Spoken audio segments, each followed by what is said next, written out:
برادران ملت، عربی زبان علوم و فنون کے خزائن کی کنجی ہے، قرآن و احادیث کا ذخیرہ، فقہا کے اجتہادی دفاتر اور کروڑوں اربوں کتابوں کے اندر انبیاء و صحابہ، مفسرین و محدثین، فقہا و متکلمین اور حکماء و صوفیاء کے علوم جو بکھرے پڑے ہیں وہ سب عربی زبان میں ہیں۔ ان تک رسائی، ان سے استفادہ اور خوشہ چینی وہی آدمی کر سکتا ہے جو عربی زبان سے اچھی طرح واقف ہو۔ حضرت مفتی سعید احمد صاحب پالنپوری نور اللہ مرقدہ نے ایک بیان میں فرمایا کہ مسلمانوں کو چاہیے تھا کہ عربی زبان سے ایسا تعلق پیدا کرتے جیسا کہ مادری زبان سے تعلق ہوتا ہے، کیونکہ یہ مذہب کی زبان ہے۔ مادری زبان کو جانے بغیر کام چل سکتا ہے، لیکن مذہب کی زبان کو جانے بغیر آدمی کا دین کیسے صحیح ہو سکتا ہے؟ عربی زبان کا شمار دنیا کی بڑی زبانوں میں ہوتا ہے۔ دنیا کے 27 ممالک کی یہ سرکاری زبان ہے۔ بین الاقوامی سطح پر انگریزی اور فرانسیسی کے بعد یہ دنیا کی تیسری بڑی زبان ہے، اور غیر عربی ممالک میں بھی عربی زبان اور اس کے علوم کو سنجیدگی اور اہمیت کے ساتھ پڑھایا جاتا ہے۔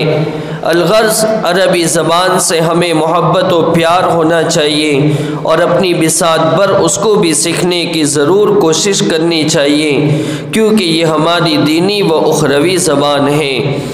آج کے پروگرام میں بطور نمونہ ایک دلچسپ محادثہ بزبان عربی پیش خدمت ہے، جس کا موضوع ہے تاسیس دار العلوم جابی اغراضها و اہدافها، جس کے لیے میں دعوت دیتا ہوں عزیزم اویس کلولوی اور عبدالصمد بلونی متعلم عربی سوم کو، وہ آئیں اور اپنا قیمتی محادثہ پیش فرمائیں۔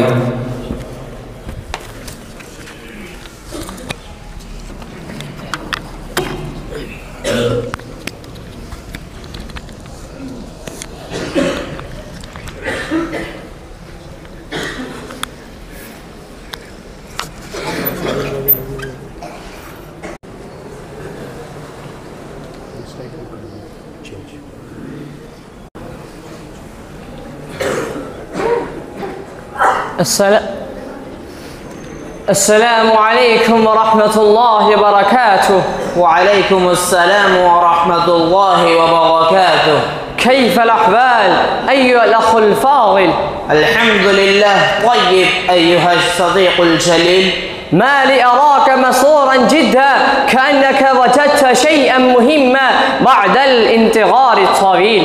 ليس الأمر كذلك كما تفهم، أما علامات السرور والفرح على وجهي لأن إجازات الامتحان السنوي قد انتهت، وحضرت في هذه المدرسة مع أصدقائي بعد أن أقضي إجازاتي. في أي مدرسة تتعلم هذا العام؟ أنا أتعلم في مدرسة دينية كبيرة معروفة اسمها المدرسة الإسلامية دار العلوم الواقعة بقرية جابي بولاية كجرات الهند. ما شاء الله ما شاء الله. متى قامت هذه المدرسة؟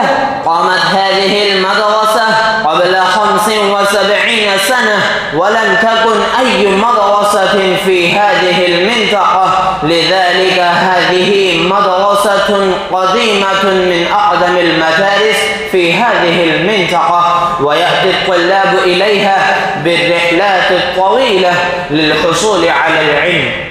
ما هي أغراض هذه المدرسة وأهدافها؟ سلط الضوء على ذلك بكل صراحة بالإيجاز.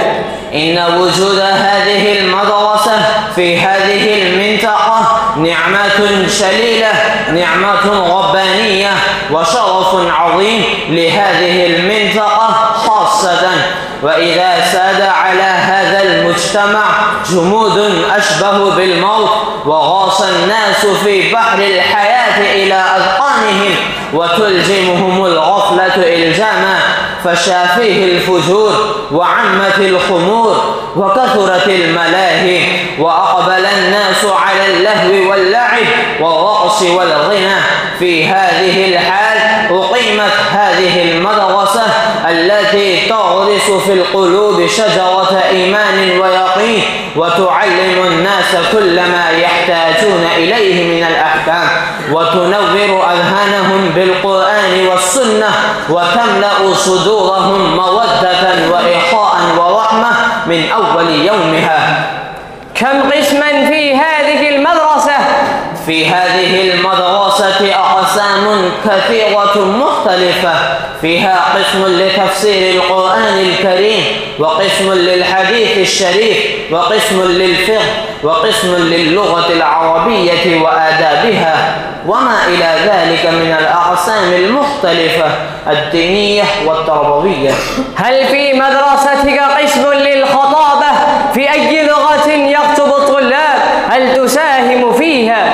نعم، في مدرستنا قسم للخطابة، ويخطب الطلاب فيها باللغة الأردية والعربية والإنجليزية، ويلقون خطبهم بلغة فصيحة أمام الطلاب وجميع المدرسين، ويشترك فيها كل طالب من الطلاب. متى تنعقد هذه الحفلات؟ هل يمكن لي أن أشترك فيها؟ تنعقد هذه الحفلات كل يوم الخميس بعد الحصص الدراسية، وتوزع الجوائز الثمينة الغالية بين الطلاب الذين يفوزون بالأرقام الممتازة في كل سنة مرتين. ما أحسن هذا، ولكنني أظن أن ذلك يشغلك عن حصول العلم بل فوق إلى التقصيد في دروسك. لا كلا يا سيدي، إني أعمل كل عمل في وقته ولا أقصر في واجباتي. ما هي أهمية هذه المدرسة في هذه المنطقة والمدارس الأخرى؟ إن هذه المدرسة الإسلامية لها أهمية كبيرة بالغة، وهذا شيء واضح وشيء مبين لكل من له عينان. لولا هذه المدارس في الهند لكان أمر مسلم الهند كأمر مسلم الأندلس.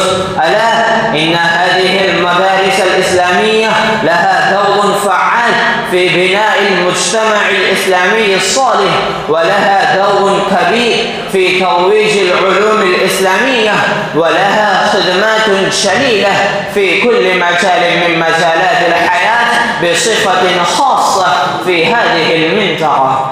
ما مفهوم المدارس الإسلامية؟ إن هذه المدارس الإسلامية تدل على معنى غزير وعلى مفهوم واسع وعلى مدلول كبير. كم عددا من المتخرجين من هذه المدرسة، وأي دور لعبوا في مجالات الحياة؟ الطلاب الذين تخرجوا من هذه المدرسة ونالوا شهادة الفضيلة عددهم كثير جدا بفضل الله وكرمه، والحمد لله على ذلك. وهم لعبوا دورا هاما ودورا بارزا في هذه المنطقة خاصة وفي خارجها عامة. بعضهم أرباب الأقلام الشريئة وأصحاب اللسان البليغ، يعترف الناس ببلاغتهم وفصاحتهم. أريد أن أعرف عن المدارس الإسلامية شيئا، لأن أعداء الدين يتهمونها بالإرهاب والتطرف. لعلك لم تعلم عن المدارس الإسلامية شيئا ولم تطالع الكتب عنها. مع الأسف الشديد أنا لم أعلم عنها ولم أطالع الكتب عنها، تحدث من فضلك. هذه حقيقة واضحة كوضوح الشمس. إن هذه المدارس الإسلامية تصوغ الأذهان والأفكار السليمة التي تروج الإنسانية والأخوة والمحبة والمودة والرحمة، وإنها مراكز رشد وهداية، وإنها مخازن الكهرباء، وإنها عساكر الصلاح والتقوى. فكيف تكون منابع البغي والفساد؟ وكيف تكون أوكار الإرهاب والتطرف والقتال والخراب؟ ولكن يا أسفا على العقول الفاسدة والنفوس الطاغية التي تتهم هذه المدارس بتهم باطلة وافتراءات كاذبة.